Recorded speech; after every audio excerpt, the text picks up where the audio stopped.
Aduh, buset gimana ini baca catatan. Semua isinya tulisan, mepet-mepet pula, kayak nggak ada ruang untuk bernafas.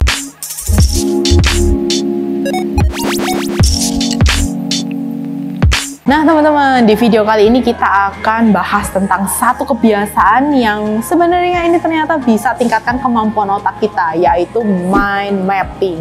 Nah ini sekaligus menjawab permintaan kemarin dari Kak Rahma di Instagram aku yang kepingin dibacain dari buku How to be a Genius, khususnya di bab yang bagian mind mapping. Nah ternyata mungkin mind mapping ini juga satu hal yang kita udah familiar sejak di bangku sekolah, betul ya?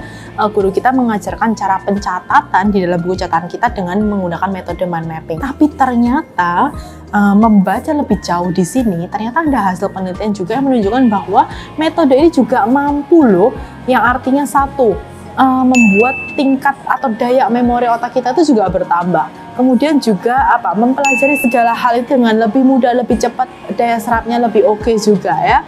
Nah itulah teman-teman kenapa di video kali ini kita akan bahas lebih detail lagi tentang mind mapping, karena ternyata bahkan aku juga baru sadar gitu teman-teman ketika baca buku ini, ternyata masih ada beberapa hal, kalau aku mungkin rangkum 5 hal yang seringkali terlewat ketika aku buat mind mapping. Padahal ternyata 5 hal ini juga sangat signifikan untuk membantu mengoptimalkan mind mapping yang selama ini kita buat. Nah, biar refresh dikit buat teman-teman juga yang mungkin masih belum aware apa sih mind mapping itu, sebenarnya ini adalah cara atau metode atau tools gitu ya, yang seringkali kita gunakan dalam hal pencatatan teman-teman. Misal bisa jadi pada saat kita belajar gitu ya, kemudian ada pemateri, ada speaker, atau mungkin ada fasilitator atau guru kita sendiri ini kemudian berbagi pengalamannya, berbagi knowledge mereka, dan disitulah kita mencatat. Nggak mungkin kan kecepatan beliau berbicara kemudian kita juga bisa mencatat kata demi kata semuanya lengkap itu. Nah inilah sebenarnya metode pencatatan dengan menggunakan sebuah diagram gitu ya, sehingga kita itu bisa menangkap keyword penting itu, kemudian kita mempetakannya dalam satu halaman ya, sehingga pada saat kita mau belajar lagi itu jadi lebih cepat. Oh kemarin aku belajar ini poinnya gitu.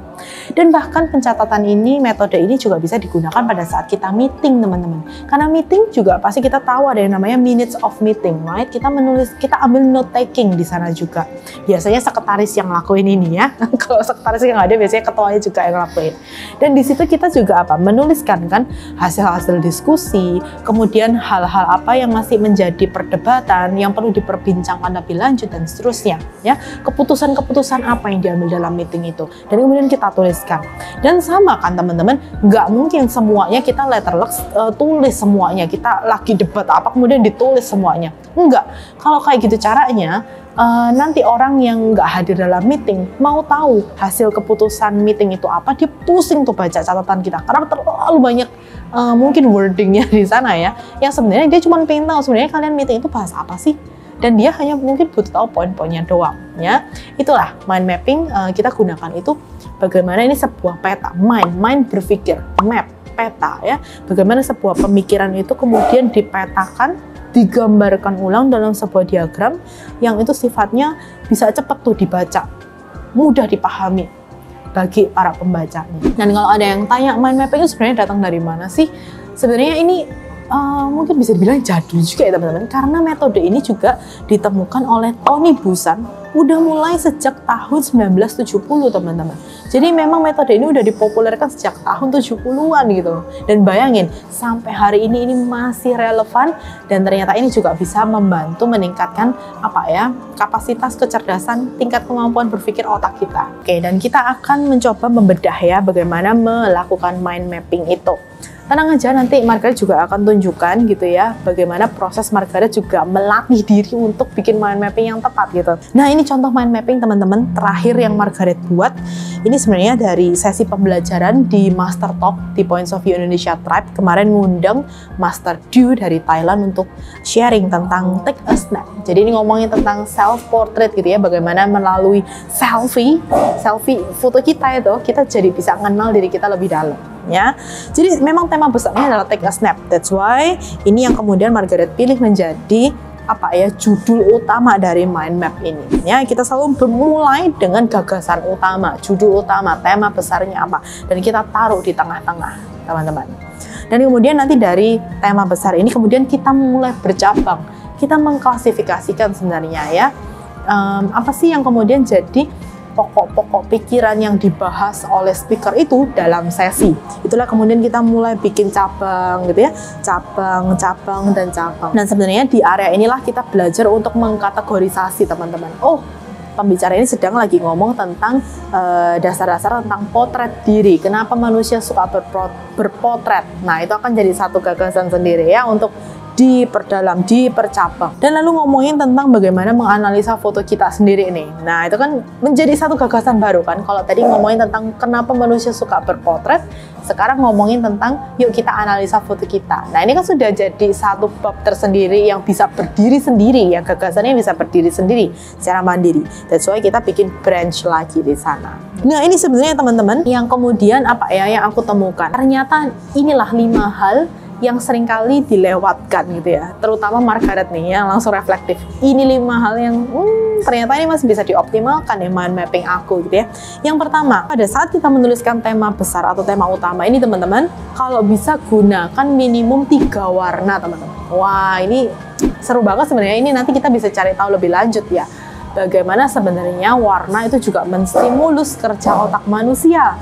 Makanya Tony Buzan, nah Tony Buzan ini adalah tadi ya yang menemukan metode ini, dia bilang minim pakailah 3 warna teman-teman. Wah, ini pas banget. Ternyata pada saat baca buku ini klop ya, Margaret udah pakai 3 warna. Ada merah, ya merah-merah semi-semi ungu gitu ya. Lalu kemudian ada yang coklat kuning, kemudian juga ada yang hijau. Wah, untung deh ya masuk nih syarat yang pertama. Lalu yang kedua, gunakan gambar. Wah, ini yang agak challenging. Jangan dikira Margaret itu juga jago gambar ya. Tapi ya inilah hasil latihan. Lihat kan nggak proporsional mukanya gitu. Tapi nggak apa-apa, ini adalah part latihan. Kalau nanti teman-teman lihat gitu ya, catatannya Margaret yang awal-awal banget gitu ya. Ini aku tunjukin catatan 2 tahun aku yang lalu. 2 tahun lalu gitu ya. Nah, lihat teman-teman.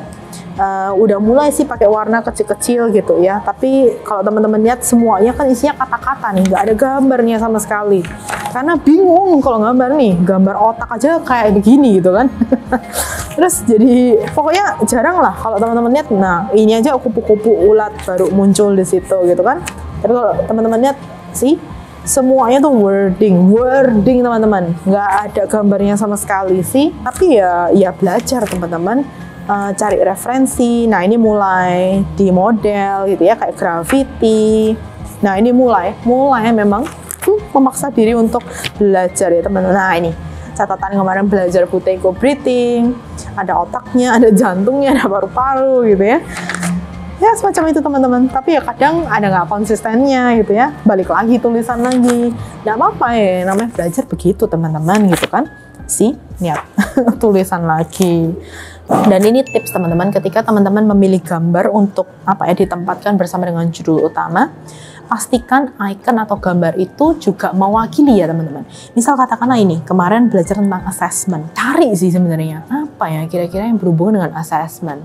Orang kalau lagi assess orang atau lagi menilai itu ngapain ya gitu misal. Oh, mereka pasti punya checklist dong kalau menilai sesuatu. Margaret tiba-tiba langsung bikin checklist di sini. Apalagi ya kira-kira ikonnya? Itu kan menganalisa juga ya, melihat, mengobservasi pastinya selama mengakses.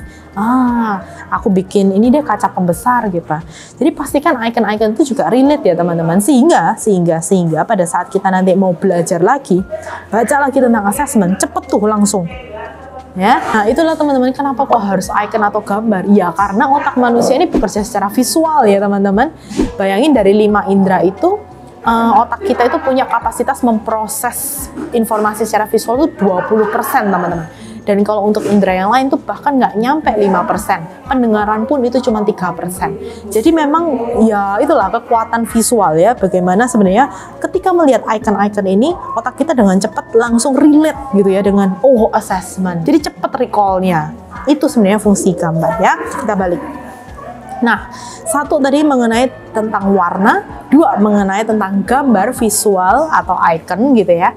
Dan yang ketiga adalah ngomongin tentang lines teman-teman, garis. Nah, kelihatan banget kan, ini yang masih jadi titik lemahnya Margaret, garis. Belum ada garis teman-teman. Padahal kalau ngomongin di mind maps, garis itu melambangkan satu alur ya, satu alur berpikir, satu flow, satu aliran berpikir manusia. That's why itu pentingnya sebenarnya kita kasih tanda panah, atau mungkin kalau bukan tanda panah, biasanya teman-teman itu bikinnya kayak cabang-cabang akar gitu ya, mengakar kemana-kemana. Nah, sebenarnya itu signifikan, dan ini yang kayak, oh iya ya, lihat, Margaret nulisnya itu masih sering kali mengkotak-kotakan ya, mengkotak-kotakan, belum jadi satu flow yang rapi, garis ya. Itu yang Margaret juga masih terus improve, garis atau lines. Itu yang ketiga. Lalu yang keempat adalah space teman-teman, area kosong. Nah, ini udah mulai kelihatan nih ya, udah mulai terlatih. Jadi kemarin itu sengaja bagi jadi 4 karena ada 4 topik besar yang akan dibahas di sana gitu ya. Jadi dibagi jadi 4, lalu kemudian sebenarnya area kosong ini untuk penjabaran poin yang di sini. Kemudian ini area kosong untuk penjabaran yang di sini, yang ini ke sini, dan ini dan seterusnya gitu.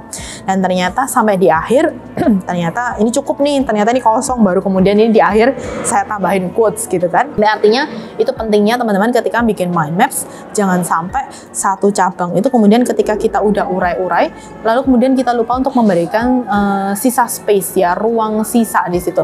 Karena bisa jadi ide itu mungkin saja dalam diskusi Q&A nanti di akhir, gagasan itu bisa berkembang lagi. Jadi itu adalah area untuk kita nanti melengkapi gagasan-gagasan itu. Jadi jangan lupa, mesti ada ruang kosong ya, ruang kosong. Dan ini yang paling penting juga, yang kelima adalah keyword teman-teman. Aduh iya, ini challenging, aku akuin gitu ya. Ketika Margaret mendengarkan guest speaker bilang, itu kayak semua wording dia itu penting, sehingga rasanya kepinginnya tuh nulisin semuanya gitu ya, kalimat lengkapnya. Padahal enggak, mind maps itu sebenarnya mendorong kita untuk benar-benar capture mana keyword yang paling signifikan. Bahkan Tony Buzan bilang keyword yang dituliskan cuma boleh 2-3 kata saja, karena kadang ada kata-kata yang sifatnya frase ya teman-teman. Misal kayak sangat cantik, itu kan nggak bisa gitu, cantik dengan sangat cantik beda dong artinya. That's why Tony Buzan bilang 2-3 keyword saja. Nah, itu sebenarnya mendesak kita ya untuk benar-benar merangkum, meramsi atau apa, meramsi itu benar-benar mengkerucutkan pada sebenarnya poin pentingnya apa sih. 2-3 kata aja. Dan kalau teman-teman lihat, masih iya, lihat Margaret masih pakainya itu kalimat-kalimat panjang. Jadi itu juga satu pembelajaran buat Margaret yang bisa terus diimprove ya. Dan ini tips tambahan sebenarnya ketika kita udah menemukan keyword teman-teman, khususnya terutama untuk area-area ini nih, subtitle ya, kalau mungkin kita bilang subtitle di cabang-cabang kita bisa tuliskan dia secara berbeda ya. Misal menggunakan font yang berbeda, atau menggunakan font size ukuran yang sedikit berbeda, lebih besar, atau menggunakan color coding mungkin gitu ya. Jadi misal di branch ini kita kasih warna merah, di branch ini kita kasih warna hijau misal gitu, sehingga kita jadi punya pemetaan sendiri. Oh, dasar-dasar keilmuannya misal gitu ya, itu warna merah. Nanti misal ngomongin tentang pengembangannya gitu, kita pakai warna hijau dan seterusnya. Nah, itu kan jadi lebih gampang ya teman-teman. Dan bayangin kalau ini di meeting teman-teman juga pakai hal semacam ini. Misal katakanlah ini apa objektifnya dari meeting ini gitu, misalnya kita kasih warna biru misalnya. Lalu kemudian oh ini loh hasil keputusan dari meeting, kita kasih warna hijau misal itu. Jadi ketika orang yang baca lagi gitu ya, hasil meeting kita itu jadi lebih gampang. Oh ya udah, aku fokus pada warna hijau aja nih untuk bikin next plan-nya atau next action-nya semacam itu. Jadi lebih gampang ya. So itu teman-teman 5 hal yang mungkin kelihatannya sederhana tapi sebenarnya itu seringkali kita lewatkan gitu ya. Jadi bolehlah teman-teman lihat lagi cara teman-teman melakukan mind mapping. Dan kalau sebenarnya semakin kesini zaman semakin digital, aduh kenapa sih harus pakai repot gitu ya, harus bawa spidol banyak warna gitu kan, mau nggak mau kan kalau harus coloring semacam itu. Kadang Margaret juga nggak bawa, nggak standby. Kadang ya udah pakai satu warna aja, nanti sampai rumah diwarnain gitu. Padahal ada cara digital nih Kak, lebih gampang kalau misal kita bikin mind map-nya itu entah itu di iPad, di gadget kita, itu kan menjadi lebih gampang. Mau pakai warna apa aja, mau pakai icon-iconnya itu gampang carinya, mau pakai tanda panahnya, arrow-nya itu banyak stylenya gitu ya. Boleh banget teman-teman, boleh banget. Teman-teman bisa lakuin itu secara manual semacam ini, karena sebenarnya Margaret juga kepingin latih micro muscle-nya Margaret. Tapi teman-teman juga bisa lakuin ini secara digital ya. Dan ini adalah 3 rekomendasi kalau teman-teman mau bikin gitu ya. Bisa sih teman-teman kalau misal mau bikin di PowerPoint atau mau bikin di Paint atau mau bikin di Canva misal gitu ya, bisa gitu ya dari nol. Tapi semisal teman-teman susah ya kalau harus dari nol kayak gitu, harus cari sendiri icon post-it-nya dan apanya gitu. Ada nggak sih satu software yang bisa ngebantu memang khusus tujuannya untuk mind mapping? Ada teman-teman. Ini adalah 3 rekomendasi teman-teman. Teman-teman bisa main ke sini.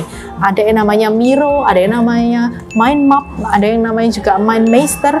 Dan kalau dari ketiga ini sebenarnya Margaret paling sering itu pakainya Miro teman-teman. Jadi seru. Teman-teman udah ada pilihan di situ, ada pilihan post-it warna-warni, ada pilihan icon-icon bubbles macam-macam. Sehingga kita tuh tinggal klik, kita tinggal taruh. Klik, kita tinggal taruh. Kemudian diisi dengan keyword-keyword yang kita udah tangkep kayak gitu. Jadi itu seru banget, teman-teman bisa coba langsung. Dan semoga tips-tips hari ini di video ini bisa membantu mengoptimalkan mind map yang kita udah mulai lakuin. Jadi selamat mencoba dan kita akan ketemu lagi di video selanjutnya. Kita akan juga bahas lagi apalagi trik-trik yang bisa nge-boosting kecerdasan otak kita ya. See you!